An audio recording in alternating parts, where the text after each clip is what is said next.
Chong Myung, seorang anak yang baru saja tiba di Gunung Hua, tampak berbeda dari anak-anak lainnya. Alih-alih takut atau kagum seperti pendatang baru lainnya, ia justru menunjukkan ketidakpuasan. Saat berjalan bersama Yoon Jeom, seorang senior yang menemaninya, Chung Myung memperhatikan perubahan-perubahan di Gunung Hua yang tak lagi sesuai dengan apa yang ia harapkan.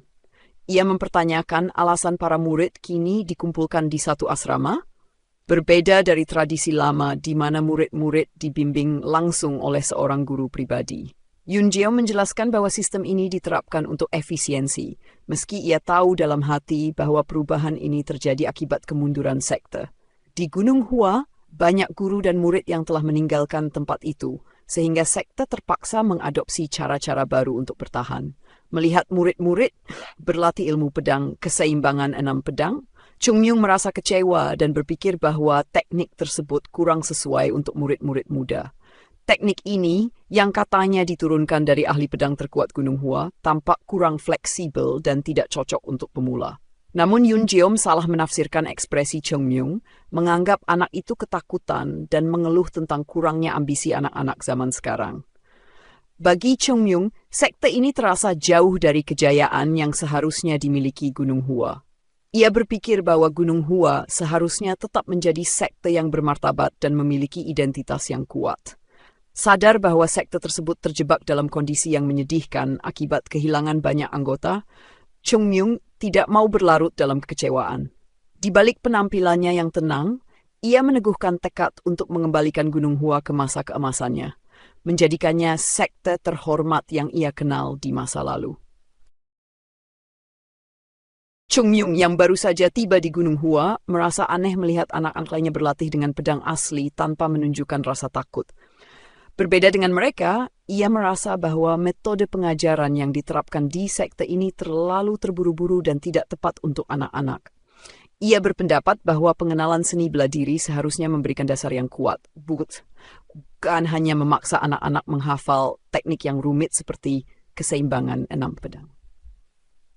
Saat Chung Myung mengungkapkan pemikirannya, semua perhatian langsung tertuju padanya. Dia sempat terkejut ketika seorang murid agung yang memimpin latihan menegurnya. Tetapi ketika ditanya mengapa ia tidak berlatih, ia hanya menjawab jujur bahwa ia tidak tahu. Murid agung itu pun kembali fokus pada latihan, sementara Chung Myung memandangi langit biru tanpa awan, merasakan ketidakpastian masa depan sekte. Percakapan dengan salah satu anak lain mengungkapkan bahwa setelah mempelajari keseimbangan 6 pedang, mereka akan berlanjut ke teknik lain yang tampaknya tidak terlalu berharga, seperti Tai Flomok Sword. Yang lebih mengejutkan, anak itu tidak tahu tentang teknik legendaris Gunung Hua, pedang 24 bunga plum. Hal ini semakin membuat Chung Myung gelisah, karena ia menyadari bahwa sekte ini kehilangan banyak hal penting dari ajaran dan tradisinya.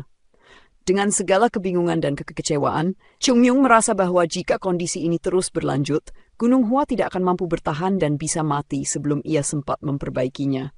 Dalam situasi tersebut, ia merasa sangat frustasi dan khawatir akan masa depan sekte yang semakin tidak pasti. Chung Myung kembali ke asrama dengan wajah masam, merasa putus asa terhadap keadaan sekte Gunung Hua. Ia mengamati bahwa sekte tersebut bahkan lebih buruk daripada yang dibayangkan tanpa uang dan anak-anak yang berada dalam kondisi memprihatinkan. Hal ini diperparah dengan filosofi buruk yang diterapkan di dalamnya.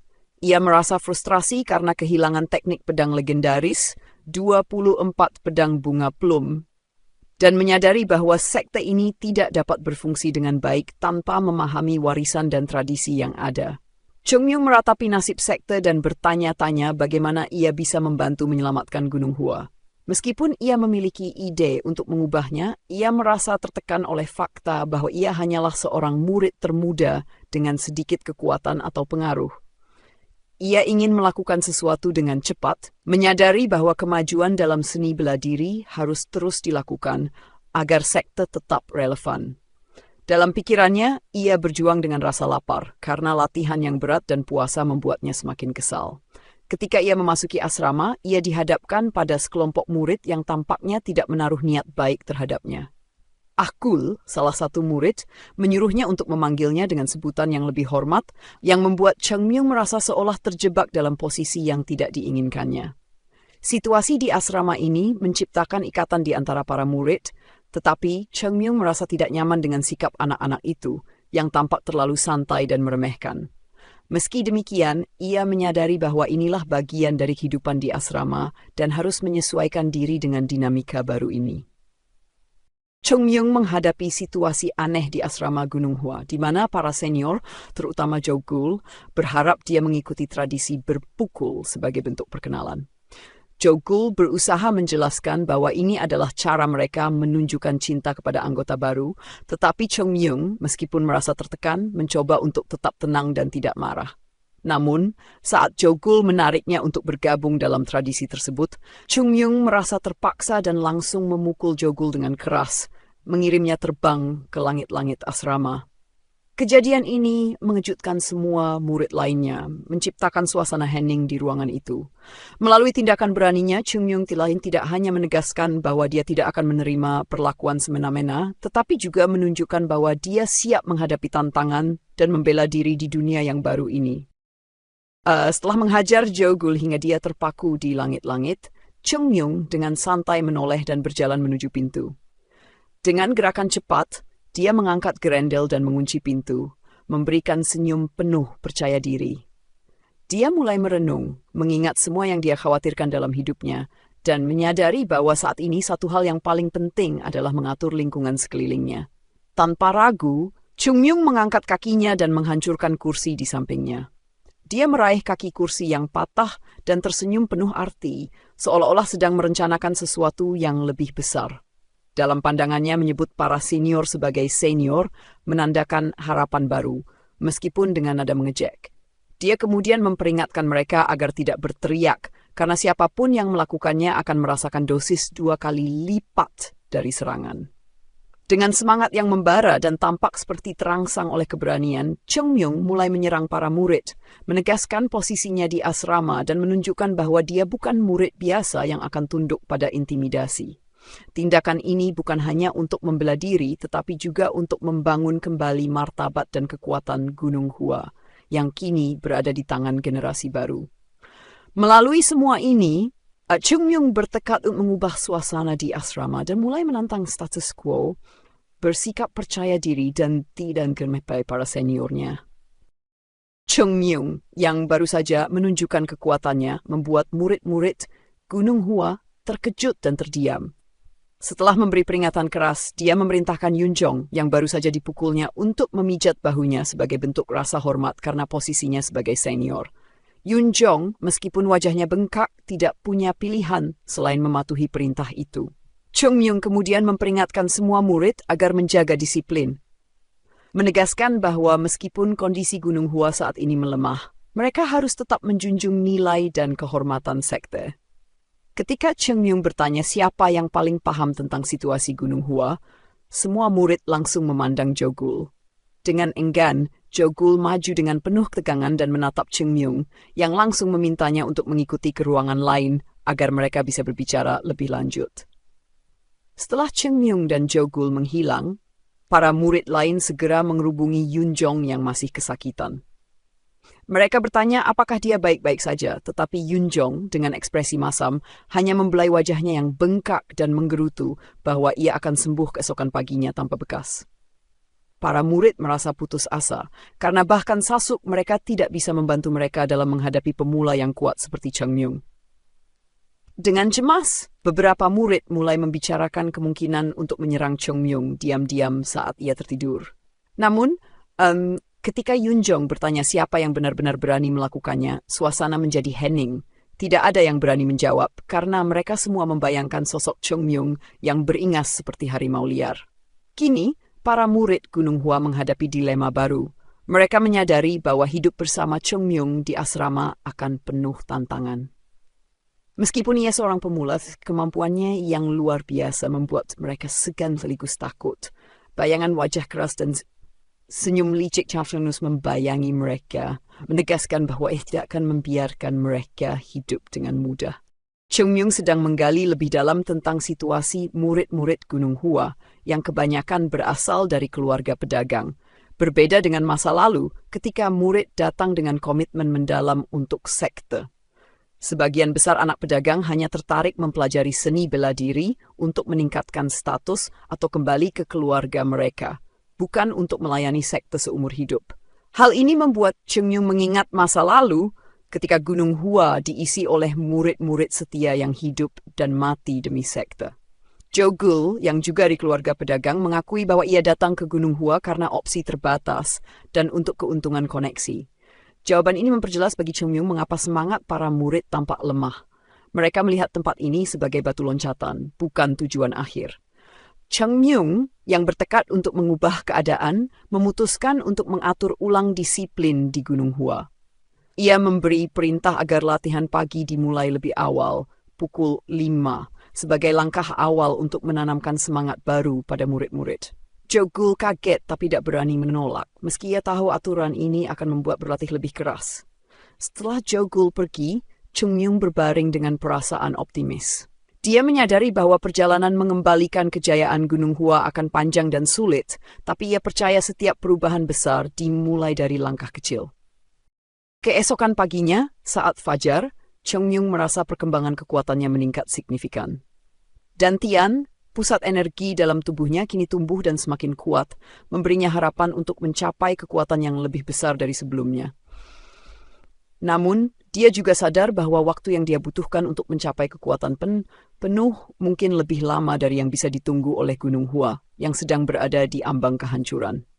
Chung Myung menganalisis masalah utama Gunung Hua, kekurangan dana, kurangnya seni bela diri yang kuat, dan minimnya bakat. Ia menyadari bahwa fokus pertama adalah membentuk kembali murid-murid muda yang ada, karena bakat sulit ditemukan. Dengan determinasi baru, Chung Myung memutuskan untuk melatih dan mendisiplinkan para murid, meski harus menggunakan pendekatan yang tegas dan bahkan keras. Di luar, para murid berkumpul saat fajar, bingung dan lelah, sambil mempertanyakan alasan mereka harus berkumpul begitu pagi. Kenangan dari malam sebelumnya masih menghantui mereka, ketika Chung Myung, seorang junior, dengan mudah mengalahkan lebih dari 30 orang hanya dengan kaki kursi patah. Tak seorang pun mengerti bagaimana anak baru ini memiliki kekuatan luar biasa tersebut. Rasa takut dan kekaguman yang bercampur pada sosok Chung Myung mulai menyebar di kalangan para murid, meninggalkan mereka dengan perasaan campur aduk tentang pelatihan yang mungkin akan mereka hadapi. Para murid Gunung Hua berkumpul saat fajar, merasa bingung dan khawatir dengan latihan yang akan mereka hadapi di bawah pengawasan Chung Myung. Jo Gul, murid paling terampil, bahkan merasa gentar setelah melihat kekuatan luar biasa Chung Myung sebelumnya. Di depan mereka terdapat alat-alat latihan aneh seperti kantong pasir dan batang kayu, membuat mereka bertanya-tanya untuk apa semua itu. Chung Myung muncul dengan sikap tak peduli, langsung menyatakan bahwa para murid terlalu lemah, sebuah penghinaan bagi mereka yang menempuh jalan seni bela diri. Meskipun mereka merasa tersinggung, tidak ada yang bisa menyangkal kenyataannya setelah menyaksikan kekuatan Chung Myung. Dia menyatakan bahwa mereka akan berlatih bersamanya setiap pagi untuk menjadi lebih kuat, meskipun tak satu pun dari mereka merasa senang. Ketika Chung Myung memberi kesempatan bagi siapa saja yang tidak ingin berlatih untuk mundur, sekitar selusin murid menerima tawarannya dan kembali ke asrama. Namun, mereka segera menyadari kesalahan mereka ketika Chung Myung mengikuti mereka dan menghukum mereka dengan cara yang membuat asrama berguncang. Ketika mereka keluar, semua murid tersebut tampak ketakutan dan langsung bergabung kembali ke barisan tanpa ada lagi yang berani menolak latihan. Chung Myung lalu ingat membuat Gunung Hua kuat kembali. Meskipun para murid mulai merasa bahwa masa depan mereka di bawah bimbingan Chung Myung tampak lebih menakutkan daripada yang mereka bayangkan. Un Geom, seorang guru di Gunung Hua, terbangun pagi itu dengan rasa heran. Tak ada seorang pun murid yang datang membangunkannya, sebuah kebiasaan yang seharusnya tetap dipatuhi, meski aturan sekte ini telah banyak berubah. Biasanya para murid akan bangun lebih awal dan menyambutnya atau bahkan menyiapkan sarapan sederhana. Namun hari ini tak satu pun murid datang. Ia teringat bahwa ada murid baru yang masuk kemarin. Kecurigaannya muncul. Apakah anak-anak itu telah melewati batas dalam memberi perpeloncoan? Merasa ada yang tak beres, Unjeom segera mengenakan jubahnya dan membawa pedang. Ia berjalan menuju asrama dengan langkah lebar dan cepat, siap untuk menegur para murid jika mereka benar-benar terlalu keras pada murid baru. Namun, sesampainya di sana, pemandangan yang menantinya benar-benar diluaannya. Unjeom terpaku melihat para murid yang tergeletak berantakan di tanah. Mereka tampak kelelahan dengan pakaian lusuh, wajah kusut, dan tubuh yang berbaring lemah tak berdaya. Sebuah kantong pasir dan pedang kayu berserakan di sekitar mereka, menunjukkan sisa-sisa latihan berat yang mereka lalui. "Apa yang terjadi di sini?" tanyanya heran, menatap para murid yang terlihat tak seperti biasanya. Anak-anak itu, yang biasanya penuh semangat dan ceria, kini terlihat seperti sekumpulan pengemis yang kelelahan. Di masa lalu mereka mungkin nakal dan membuatnya marah, tetapi hari ini mereka tampak begitu lusuh, seolah kehilangan energi hidup mereka. Saat mendengar suaranya, para murid yang awalnya tampak sekarat mulai bangkit perlahan-lahan menatapnya dengan ekspresi penuh harapan dan kelegaan. Beberapa bahkan terlihat menangis dan langsung mengerubunginya. "Sasuk!" seru salah satu murid, sementara yang lain berseru, "Tuan Sasuk! Tolong kami!" Melihat mereka begitu tulus menyambutnya, Unjeom sedikit bingung. Para murid biasanya memiliki sikap yang ceria dan bersahabat, tetapi tak pernah mereka menyambutnya dengan antusias seperti ini. Mereka tampak begitu berterima kasih atas kedatangannya, seakan telah melalui ujian yang sangat berat. Ia pun sadar bahwa ada yang benar-benar terjadi, dan rasa ingin tahunya semakin menguat. Dengan hati-hati ia bertanya lagi, "Apa yang sebenarnya terjadi di sini?" Para murid mulai menjelaskan, masing-masing bercerita tentang betapa berat latihan yang dipimpin oleh murid baru, Chung Myung.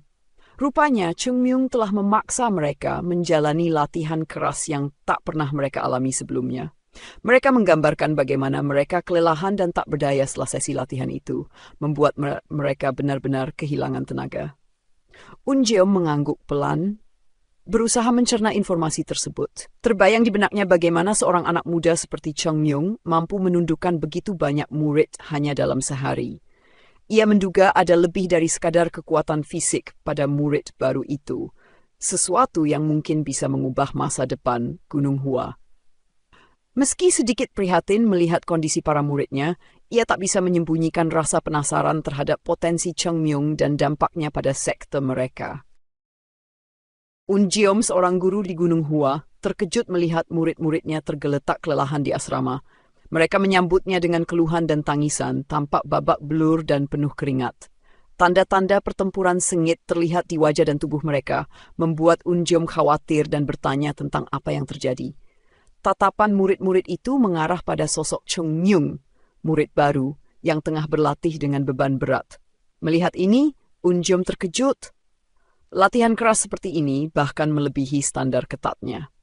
Ternyata para murid telah berlatih sejak subuh, mengikuti metode pelatihan intens dari Chung Myung.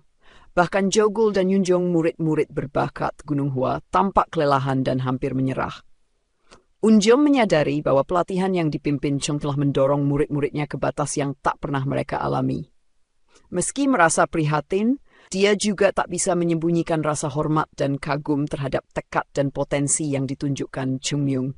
Sadar bahwa nama Chung Myung akan menjadi penting di masa depan, Unjeom memutuskan untuk mencari tahu lebih banyak tentang anak yang luar biasa ini.